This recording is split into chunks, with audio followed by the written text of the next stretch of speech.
অনেক দল ইসলামী আন্দোলনকে আওয়ামী লীগের দালাল বলতেন। আমরা বলেছি আপনারা একটু অপেক্ষা করুন, এবার দেখা যাবে কতগুলো দল আওয়ামী লীগের সাথে যোগাযোগ করে, আওয়ামী লীগের দালালি করে এবার নির্বাচনে যায়। তাদেরকে আমরা কানে ধরে ধরে বলবো, তোমরা আমাদেরকে বলেছিলে আওয়ামী লীগের দালাল, তোমরা ইসলামের শত্রু, এদেশে বড় আওয়ামী লীগের দালাল।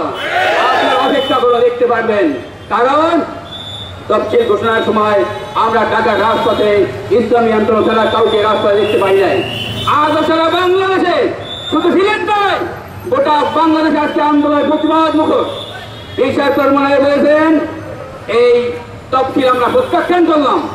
যদি এই তফসিল বন্ধ না করে আবার নতুন করে সংগ্রামের মাধ্যমে সুষ্ঠুভাবে নির্বাচনের ব্যবস্থা করা না হয়, এমন কঠোর আন্দোলনের কর্মসূচি ঘোষণা করবো গোটা দেশকে অবরুদ্ধ করে রাখা হবে।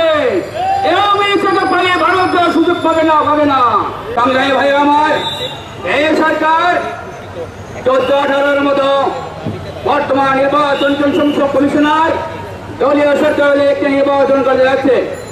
আমাদের আমির গতকাল একটি কর্মসূচি ঘোষণা করেছেন, ঢাকার রাজপথে শুধুমাত্র ইসলামী আন্দোলনকে আমরা আন্দোলন করতে দেখেছি, নির্বাচন কমিশন ঘেরাও করতে দেখেছি, এবং মাকিদের পরে ইসলামী ছাত্র আন্দোলন বাংলাদেশ কঠোরভাবে আন্দোলন করেছে।